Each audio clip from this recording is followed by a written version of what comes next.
जय गुरु जी। शुक्राना गुरु जी। सारी संगत को भी जय गुरु जी। संगत जी, आज का शुक्राना सत्संग गुरु जी महाराज के मंत्र जाप से शुरू करती हूँ। आप भी मेरे साथ बोलिएगा। ओम नमः शिवाय। शिव जी सदा सहाय। ओम नमः शिवाय। मेरे गुरु जी सदा सहाय। जय गुरु जी के चरण में अनंतम अनंतम शुक्राना शुक्राना शुक्राना। इससे पहले जो गुरु जी के चरणों में लाइक सब्सक्राइब समर्पित करे, उसके घर में सुख समृद्धि की कभी कमी ना करें। हमारे प्यारे गुरु जी उन्हें भरपूर दें। गुरु महाराज उनकी हर इच्छा को पूर्ण करें। ये एक एहसास कितना सुकून देता है। ये एक एहसास कितना सुकून देता है। कोई जाने या ना कोई जाने, हमारे परमात्मा सब कुछ जानते हैं। जय गुरु जी। शुक्राना गुरु जी। संगत जी, आज का शुक्राना सत्संग शुरू करते हैं। एक बार की बात है, बड़ा इंटरेस्टिंग सत्संग है। एक बार की बात है कि एक आंटी अम्पायर स्टेट में बैठी थी और उसी समय एक आंटी आती हैं और गुरु जी से कहने लगती हैं कि मैं तो महामृत्युंजय मंत्र का जाप घर पे चलाती हूँ। तो गुरु जी कहते हैं कि तू पागल हो गई है। कोई महामृत्युंजय जाप मंत्र जाप को कोई घर पे चलाता है? उसको तो मंदिरों में पंडित वगैरह करते हैं। तू इस तरह ना करिया कर। तू अपनी मौत आप पे बुलांदी है, तेनू पता नहीं चलता। तो उसमें संगत जी कैसे कहती, इतनी प्यारी प्यारी बातें गुरु जी बता रहे हैं तो कोई नहीं लगाता। इसे तो कौन मंदिरों में चलता है। तो दूसरी आंटी ने कहा, मैं तो सिर्फ शिव पुराण पढ़ती हूँ। आपने कोई मुझे मंत्र ही नहीं दिया जिससे मैं आपके नाम का मंत्र जाप करूँ। तो गुरु जी कहते हैं, शिव पुराण ये सबसे बड़ा मंत्र है। तो कि उन आंटी को भी ये सब पता नहीं था मंत्र जाप के लिए। तो आंटी उसी मंत्र जाप से इतनी प्रसन्न हुई। शिव पुराण पढ़ने से ही उन्हें सब कुछ इस दुनिया का पता चल गया, ब्लेसिंग्स मिल गई। घर बैठे ही उन्होंने इतना ब्लेसिंग्स महाराज जी से ले ली। और महात्मा जी गुरु महाराज भी हमारे बहुत खुश। और संगत को यही कहते हैं, शिव पुराण पढ़ो। अगर आपने अपने सारे पाप कष्ट दूर करने हैं, कर्मास को अच्छा बनाना है, तो जय गुरु जी। संगत जी, क्या आपको मालूम है भाग्य बिगड़ने के भी कुछ कारण होते हैं। एक तो बिना दान दिए मंदिरों के भंडारे को पेट भर खाना। दान हमेशा रिश्तेदारों या जान पहचान के लोगों को ही देना। और हद से ज़्यादा घर के मंदिर में या घर के अंदर कील गाड़ने से भी हमारा भाग्य बिगड़ता है। और जिस समय हम मंदिर से लौटते हैं उस समय घंटी नहीं बजानी।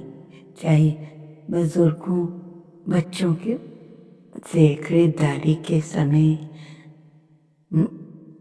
आपका भाव प्रेम देखा जाता है। चालाकियाँ नहीं करनी है।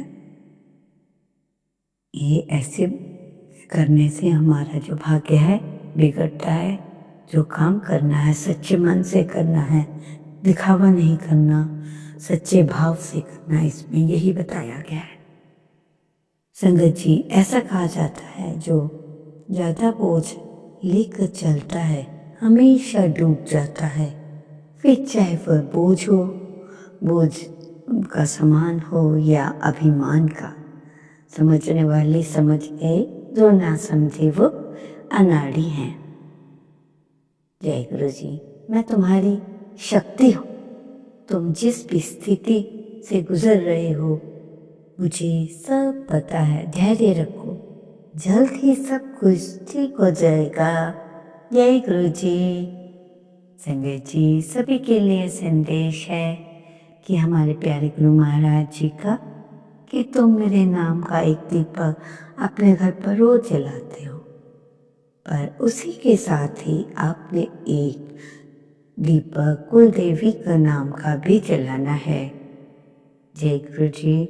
देखो कितनी सीख है हमें कामयाब करने की। गुरु जी कितना अच्छा बातें बताते। कोई है कि आपके पुराने बुजुर्ग भी आपको इस तरह का ज्ञान दे रहे हो, उनको पता भी हो? नहीं, हमारे गुरु जी ये हैं सब कुछ, हमें सब अच्छी राह दिखाते, भला करते। तो संगत जी, गुरु जी की बताई हुई हर एक बात को बहुत ध्यान से सुनो। और ये बात हम खुद भी नहीं कर रहे, बस एक दीपक जलाते परमात्मा के नाम का, पर हम ये भूल गए हैं इष्ट भी होते हैं, हमारी कोई कुल देवी भी है। तो गुरु जी इस बात से सबको याद दिला रहे। जय गुरु जी। देखो कितनी अच्छी सीख दी है। काम वासना पाप नहीं, अगर पाप होती तो बुद्ध, कबीर और महावीर पैदा ना होते, कृष्ण मोहम्मद ना पैदा होते। लेकिन वासना पर रुक जाना ही पाप है। जय गुरु जी। एक बात और याद रखना कि संगत जी, अगर कभी अकेले चलना पड़े तो डरना मत। जो बताने जा रही बहुत अच्छी बात है, सबको पता है, पर हम भूल जाते हैं। तो अकेले चलना पड़े तो चलो, क्योंकि शमशान, शिखर और सिंहासन पर व्यक्ति अकेले ही बैठता है। जय गुरु जी। कितनी बड़ी बात, कितनी सिंपल उसमें आपने समझा दी। उसके लिए अनंतम शुक्राना मेरे गुरु महाराज जी का। संगत जी, एक बात बताती हूँ, ध्यान से सुनना। जब ससुराल में बहू भूखी होती है, उसे खाना तक नहीं मिलता, ना ही उसकी कोई फिक्र करता है कि वह भूखी है।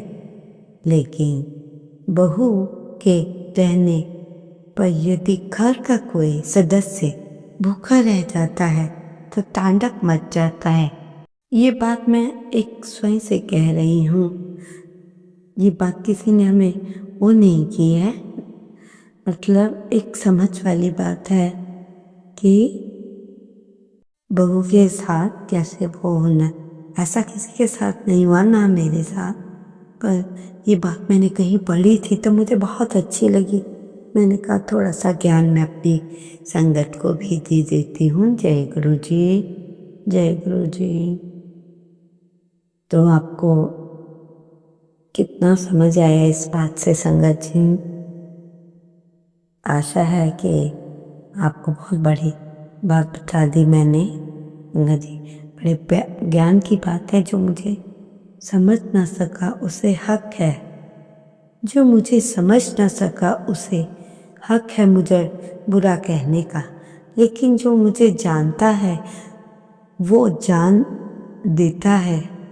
हर समय तुम्हारा हमसफर साथ नहीं होता, उस समय अकेले ही तय करने होते हैं कुछ सफ़र, क्योंकि हर सफ़र में हमारा हमसफर साथ नहीं होता। जय गुरु जी। संगत जी, मैं क्या कहने वाली हूँ ध्यान से सुनना, कि शिक्षा व्यर्थ है, सारे उपदेश व्यर्थ हैं अगर वे तुम्हें अपने भीतर डूबने की कला नहीं सिखाते। जय गुरु जी। जय गुरु जी। संगत जी, घर में अगर कोई बीमार हो, जो एक काम करे वो आपको सत्संग से पता चलेगा कि कौन सा काम करना है। एक आंटी है, आंटी की दादी बहुत बीमार थी। डॉक्टर ने उसे जवाब दे दिया था, उनके डेथ बेड, उनको डॉक्टर ने जवाब दे दिया, उन्हें डायपर आदि ऐसी कई चीज़ें लगाई हुई भी थी। उसके बाद भी उनकी कंडीशन बहुत ख़राब थी। तो जब मेरी मम्मा उन्हें देखने गई, मीन्स मेरी मम्मा ने आंटी की मम्मा, तो उस आंटी ने बीमार जो आंटी थी उनके सीने पर हाथ रखकर मंत्र जाप शुरू कर दिया और गुरुजी की कृपा से अब गुरुजी की कृपा पाई और गुरुजी ने खुश होकर आंटी को जीवन दान दे दिया। जय गुरुजी, जय गुरुजी। और पता चला कि आपको गुरुजी के मंत्र जाप की शक्ति का, महिमा का इस तरह प्रतिदिन हम लोगों को, सबको गुरुजी से और भी अधिक जुड़ते चले जाते हैं जब ऐसे ऐसे अच्छे सत्संग सुनते हैं। सत्संग सुनोगे, गुरु कृपा होगी, मंत्र जाप करोगे तो मंत्र जाप का पता चलेगा कि कितनी शक्ति है हमारे गुरुजी के मंत्र जाप में। जब गुरुजी फिजिकल फॉर्म में थे तो गुरुजी कहते थे, मैं हड्डी और मांस का इंसान बना हूँ। लोग सामने बैठे हैं, मैं लोगों के सामने बैठा हूँ और लोगों ने तो मुझे इंसान ही समझ लिया। तो गुरुजी हंसी हंसी में बताते हैं कि गुरुजी आप तो पैंट शर्ट पहनते थे तो आपने चोला कैसे शुरू कर दिया पहनना? तो गुरुजी कहते हैं कि संगत ने ना मुझे गुरु नहीं मानती सी, कहते सी होगा कोई बड़ा हाई फाई बंदा है जिन्हों ज्ञान है, इसलिए मैंने चोला पहनना शुरू किया और इससे लोग कहने लगे हाँ ये तो गुरुजी हैं। देखो संगत जी, गुरुजी मतलब ड्रेस का भी कितना बड़ा योगदान है हमारी लाइफ में। हम जिस तरह के कपड़े पहनते हैं उस तरह की लोगों की इमेजिनेशन होती है। तो ये है गुरुजी ने की प्यारी सी बात है। और जजी ने पूछा जेब कितनी बड़ी है और कैसे लगानी है? तो गुरुजी ने उससे कहा सानू जेबां दी की लोड़ हैगी, आपा तो इस तरह ही है। तो ये है हमारे गुरु महाराज। संगत जी एक आंटी सत्संग में पहली बार आई थी। वो आंटी अस्थमा से पीड़ित थी, परेशान थी काफी। तो उस समय जब गुरुजी के पास आई तो लंगर का समय था। तो वो आंटी से गुरुजी ने कहा लंगर कीजिए, और आंटी जी कह रही थी गुरुजी से मैं कैसे कर सकती हूँ, मुझे इतनी बड़ी प्रॉब्लम है। वो जानते नहीं थी गुरुजी की महिमा, इसलिए गुरुजी से कह रही थी कि मैं कैसे करूँ, मैं ये सब्जी नहीं खा सकती। तो गुरुजी कहते मैं क्या ना तेन लंगर प्रसाद खा। तो गुरुजी के कहने पर आंटी ने वो खाया, क्योंकि आंटी को उस समय अस्थमा का अटैक सा महसूस हो रहा था, इसलिए वो गुरुजी से बोल रही थी। और क्योंकि मुझे सांस नहीं आ रहा था, गुरुजी ने आंटी से कहा बैठकर लंगर प्रसाद खा। आंटी मन ही मन में सोचती है कितने गुरुजी क्रूर हैं, दयालु नहीं हैं। मैं उनको अपनी प्रॉब्लम बता रही हूँ और वो मेरी प्रॉब्लम को नहीं समझ रहे, और गोभी जैसे और जो लंगर है उसे खाने को कह रही हैं। फिर आंटी जी ने गुरुजी की आज्ञा ली और लंगर प्रसाद किया। फिर आंटी ने जाने से पहले गुरुजी को मत्था टेका और मन ही मन आंटी जी अपने मन से कह रही थी कि मैं इधर कभी नहीं आऊँगी, कि ऐसे करते हैं। इतने में ही गुरुजी ने कहा चाय प्रसाद के लिए सुबह आ जाना और मैं तेरा कल्याण कर लूँगा। जय गुरुजी, जय इश्क। मन ही मन आंटी कह रही है मुझे अस्थमा का अटैक है, गुरुजी कह रहे हैं जा ऐश कर, मुझे इंजेक्शन्स लग रहे हैं, ये हो रहा है वो हो रहा है। पर गुरुजी सुनते ही नहीं। मुझे कहते हैं आंटी कहीं जाने की जरूरत नहीं है डॉक्टरों के पास, घर जाकर आराम से सो जा। उसके बाद आंटी घर कहीं सो गई। क्या महसूस करती हैं कि उनकी धीरे धीरे बीमारी ठीक हो रही है और उनको पहले जैसी वो प्रॉब्लम नहीं हो रही है जो अस्थमा की उन्हें पहले की। इस तरह वो गुरुजी की लंग प्रसाद और चाय प्रसाद जल प्रसाद की धीरे धीरे बिल्कुल स्वस्थ हो गई।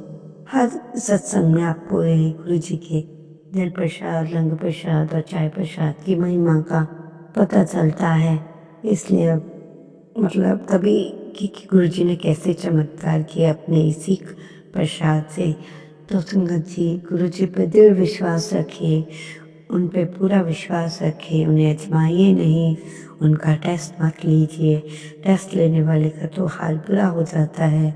जो आपसे बुरा होता है वो गुरु जी महाराज जी पर छोड़ दीजिए ताकि आप अपने मुंह से किसी को बुरा ना कहें।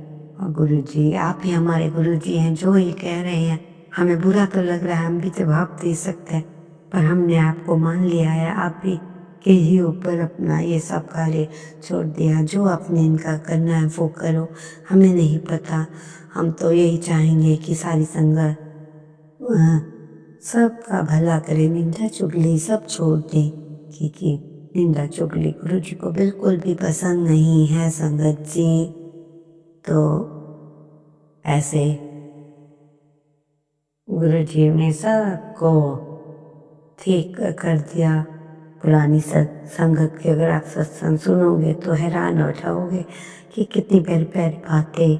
और उनके बच्चे तो उस समय के गुरु जी से उसी समय ब्लेस हो गए, गुरु जी के चूल्हा छोड़ने से पहले ही। पर गुरु जी अभी भी वही कृपा अपनी संगत पर कर रहे हैं, बल्कि उससे ज़्यादा करें, क्योंकि वो चूल्हे में नहीं है। इसलिए गुरु जी और ज़्यादा सारी संगत को ब्लेस कर रहे हैं। जय गुरु जी। शुक्राना गुरु जी। आपका ज़्यादा समय न लेते हुए मैं सत्संग को यहीं समाप्त करते हुए आशा है आप मेरे सत्संग को ध्यान से सुनेंगे, अपने उसे व्यर्थ नहीं जाने देंगे, उस पर अपनाएंगे और गुरु जी की हर बात को मानेंगे। इसलिए ज़्यादा समय न लेते हुए मंत्री जाप के साथ ही आज का शुक्राना सत्संग समाप्त करती हूँ। ओम नमः शिवाय। शिव जी सदा सहाय। ओम नमः शिवाय। गुरु जी सदा सहाय। हर पासे सुख होवे, किसी नू ना दुख होवे, ਇਹੋ ਜਿਹੀਆਂ खुशियां बस साईं बाबा नानक ਇਹੋ ਜਿਹੀਆਂ। जय गुरु जी। शुक्राना गुरु जी। अनंतम अनंतम शुक्राना। संगत जी, अगर इस सत्संग में कोई बात आपको ठीक ना लगी उसके लिए मैं क्षमा चाहती हूँ और आपसे प्रार्थना करती हूँ मुझसे कोई गलती तो मुझे आप माफ़ कर दीजिए। ओम नमः शिवाय। शिव जी सदा सहाय। ओम नमः शिवाय। गुरु जी सदा सहाय।